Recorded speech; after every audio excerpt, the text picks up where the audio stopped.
Hello friends, welcome to my YouTube channel. Finally देखिए दोस्तों, अब हम मिल रहे हैं हमारी नई वीडियो में।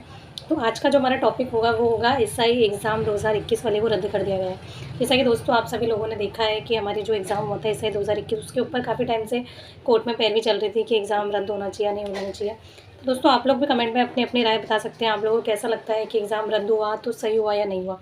देखिए दोस्तों, आप सभी लोग जानते हैं मेहनत हर कोई करता है, हर कोई बच्चा अपने जी जान लगा के मेहनत करता है, लेकिन उसमें से कई बच्चे ऐसे होते हैं जो शायद मेहनत नहीं करते और डायरेक्ट सेटिंग से पास हो जाते हैं या फिर जॉब ले लेते हैं।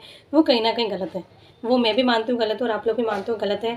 सब लोग अपनी मेहनत से लगना चाहते हैं, सब लोग अपनी मेहनत करते हैं, अपना 100% देते हैं। आप लोगों ने देखा नहीं, एसआई एग्ज़ाम्स मीन्स आरएस के लेवल का एग्ज़ाम इसको माना जाता है। एसआई मीन्स काफ़ी अच्छी पोस्ट का एग्ज़ाम ही माना जाता है, और इसमें भी अगर आप गलत तरीके से लग रहे हैं तो एक तरह से फिर ये गलत ही हुआ। तो मैं तो मानती हूँ एक तरह से जो कोर्ट ने डिसीज़न लिया है वो बिल्कुल सही डिसीज़न लिया है। क्योंकि एक्चुअली क्या होता है, क्योंकि जैसा कि मैंने मतलब सारी वीडियोस में देखा, मैंने सारे न्यूज़पेपर्स वगैरह में देखे, उनमें जो कोर्ट ने डिसीजन लिया, जिस बेस पे उन्होंने इस एग्ज़ाम को रद्द किया, वो वाकई वाकई में जो रीज़न थे वो काफ़ी सॉलिड थे।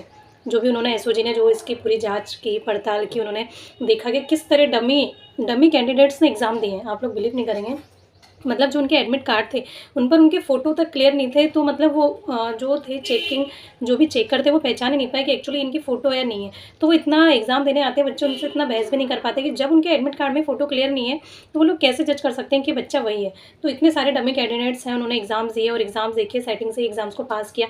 तो मेरा तो एक तरह से मानना है कि ये जो ऐसा एग्ज़ाम्स कैंसिल हुआ वो एक तरह से सही हुआ। उन बच्चों को इसमें बेनिफिट मिलेगा जिन्होंने एक्चुअल में तैयारी की थी। पर हाँ, उन बच्चों के लिए थोड़ा दुःख भी होता है जिन्होंने 100% अपनी मेहनत से एग्ज़ाम में लगे थे। कई ऐसे होते हैं जो पूरी तरह इस जॉब पे डिपेंडेंट हो चुके थे, और कई ऐसे भी हैं जिन्होंने मतलब उनका पूरा परिवार इसी जॉब से चलता था, या फिर उन्होंने अपनी बाकी की जॉब इस एग्ज़ाम के चक्कर में उन्होंने उस जॉब से रिज़ाइन कर दिया था। तो मैं उनके लिए मुझे थोड़ा बुरा भी फ़ील हो रहा है। मतलब इस जॉब में 70% बच्चे ऐसे थे जो शायद गलत तरीके से लगे थे, पर जो 30% बच्चे थे वो एक्चुअल में अपनी मेहनत से लगे थे, उनके लिए थोड़ा सा बुरा फ़ील होता है। पर एक्चुअली क्या होता है, उन 30% बच्चे तो अगर अपनी मेहनत से लगे हैं ना तो वो दोबारा भी लग जाएंगे। अभी जो एग्ज़ाम हुआ उसमें उन्होंने एग्ज़ाम दिया ही होगा, क्योंकि सबको रहता है कि एग्ज़ाम कैंसिल हो सकता है, तो सब लोग अपनी सिक्योरिटी चाहते हैं, तो एग्ज़ाम उन्होंने दिया ही होगा। अगर वो शायद सच्चे मेहनत से लगे होंगे तो इस बार भी क्लियर कर ही जाएंगे। लेकिन जो एक्चुअली जो गलत तरीके से लगे थे 70% बच्चे, और उन्होंने जो गलत तरीके से अपनी पोस्ट को कवर किया था, और शायद उस 70% बच्चों की जगह वो मेहनत करने वाले बच्चे आ सकते थे जो उस पोस्ट में जाने से रह गए। तो इस वजह से जो मुझे डिसीज़न लगा वो काफ़ी सही लगा। और अब आपको क्या लगता है कि हमारी जो नई वैकेंसी है वो दोबारा आएगी, या फिर जो एग्ज़ाम्स कैंसिल हुए उसी वैकेंसी को इस वाली वैकेंसी में ऐड कर दिया जाएगा? तो देखिए दोस्तों, अभी इसके बारे में कोई ऐसा डिसीज़न नहीं आया है, आरपीसी ने कुछ ऐसा भी कमेंट नहीं किया है।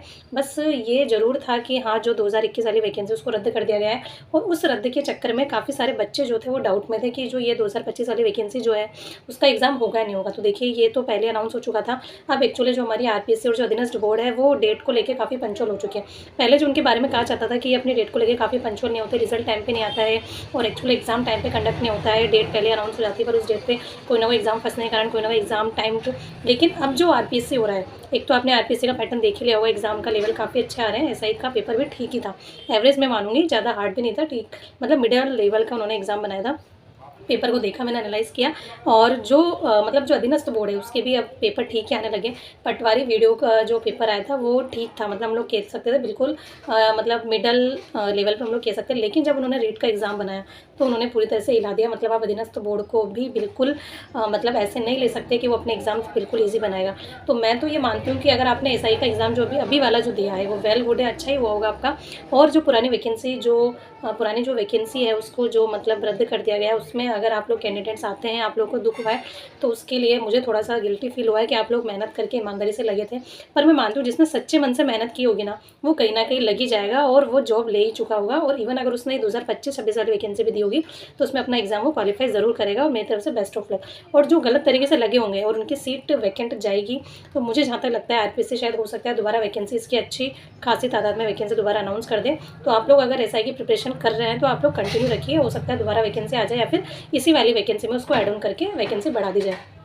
तो हाँ, और जो इसका मेन रीज़न था इसको रद्द करने का, देखिए काफ़ी सारे इसके सॉलिड रीज़न जो है एसओजी को मिले हैं कि एक तरह से डमी कैंडिडेट्स बहुत सारे बिठाए गए हैं, और ऐसी मतलब पेपर पहले ही लीक कर दिया गया था। और एक तरह से देखा जाए तो मतलब बच्चों को पेपर पहले ही मिल चुका था, मतलब पेपर पहले आउट हो चुका था, और ऐसा कहा जाता है कि मतलब जो भी थे मतलब उनको चेकर को ये तक पता नहीं चला था कि मतलब उनके जो एडमिट कार्ड है उस पर फ़ोटो तक क्लियर नहीं थी, तो बता ही नहीं पा रहे थे कि मतलब एक्चुअली जो डमी कैंडिडेट्स है इसमें मतलब अब इतने सारे लोग पकड़ाई में आ रहे हैं ना, धीरे-धीरे करके खुलासा होता जा रहा है कि ये इससे रिलेटेड, ये इससे रिलेटेड, इतने सारे।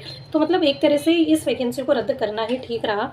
और मैं आप लोगों से यही कहूँगी कि अगर आप लोग बेशक इस वैकेंसी से थोड़ा-सा अपसेट हैं, तो अपसेट होने की कोई ज़रूरत नहीं है। आप लोग अपनी पढ़ाई को कंटिन्यू कीजिए और हो सकता है आपका इस वाली जो वैकेंसी आपने दी है उसमें आपका सिलेक्शन हो ही जाएगा, और उसके लिए कोई वो नहीं है। लेकिन जो बच्चे गलत तरीके से लगे थे उनको एक तरह से पनिशमेंट मिलना ही था और उनको सज़ा मिलनी थी। और जो लोग मतलब 30% बच्चे ऐसे थे जो अपनी पूरी ईमानदारी से लगे थे, उनको न्याय ज़रूर मिलेगा। और मैं आपसे ये कहूँगी, अगर आप लोग कंटिन्यूटी तैयारी रखेंगे तो आपका सिलेक्शन ज़रूर होगा। और मैंने भी अपना आरएस दिया हुआ था, पर मैंने एसआई को नहीं दिया, मुझे पुलिस लाइन में नहीं जाना था, इसलिए मैंने एसआई नहीं दिया। पर अगर आप आरएस की तैयारी करें तो आप एसआई एग्जाम को आराम से क्लियर कर सकते हैं। मैंने उसका पेपर का एनालिसिस देखा, पेपर एवरेज था, बिल्कुल आप लोग कर सकते हैं। तो अपनी पढ़ाई को कंटिन्यूटी रखिए, खुद पर बिलीव रखिए और आपका एग्जाम ज़रूर क्लियर होगा। और इस चीज़ को लेकर अपसेट मत कीजिए। देखिए, हम लोगों ने रीट में अच्छी तैयारी की थी, लेकिन फिर भी पेपर का लेवल ऐसा रहा, तो हम लोग ऐसा तो नहीं है कि हम लोग यहीं रुक जाएंगे, हमें आगे बढ़ना है, रिजल्ट का वेट करना है। देखिए, मैं तो अपनी एलडीसी की तैयारी में भी लग चुकी हूँ। अब जो मेरी नेक्स्ट वीडियो आएगी वो इसको लेकर आएगी कि मैं अपने एलडीसी की तैयारी कौन से नोट से कर रही हूँ, क्या चीज़ पढ़ रही हूँ, शॉर्ट नोट्स क्या बना रही हूँ। एक्चुअली मैंने एनसीईआरटी बुक्स को प्रेफरेंस किया है। मैं गवर्नमेंट स्कूल में पढ़ाने जाती हूँ, वहाँ से मैं एनसीईआरटी बुक्स लेके आई हूँ 6 to 12 क्लास की। स्टेप बाय स्टेप मैंने उनको पढ़ना भी स्टार्ट किया है। और मतलब जितने भी मेरे नोट्स हैं उनको मैं शॉर्ट नोट्स बना रही हूँ। और मतलब इंग्लिश हिंदी के लिए भी मैंने अलग, मतलब जो मैंने आरएस में पढ़ा था उससे मैं क्या पढ़ रही हूँ, तो जो मैं अपनी नेक्स्ट वीडियो लेके आऊँगी मैं उसी बेस पर लेकर आऊँगी। तो दोस्तों, मैं यही कहूँगी कि अगर आपने ऐसा एग्जाम दिया है तो गिल्टी फील मत कीजिए, और दोबारा वैकेंसी आएगी, आप अच्छी तैयारी करती दीजिए और आप एक अच्छी पोस्ट पर जरूर सिलेक्शन लेंगे। तो मिलते हैं दोस्तों अपनी नेक्स्ट वीडियो में। Thank you so much. अगर आपको वीडियो पसंद आती है तो वीडियो को लाइक कीजिए, चैनल को सब्सक्राइब कीजिए।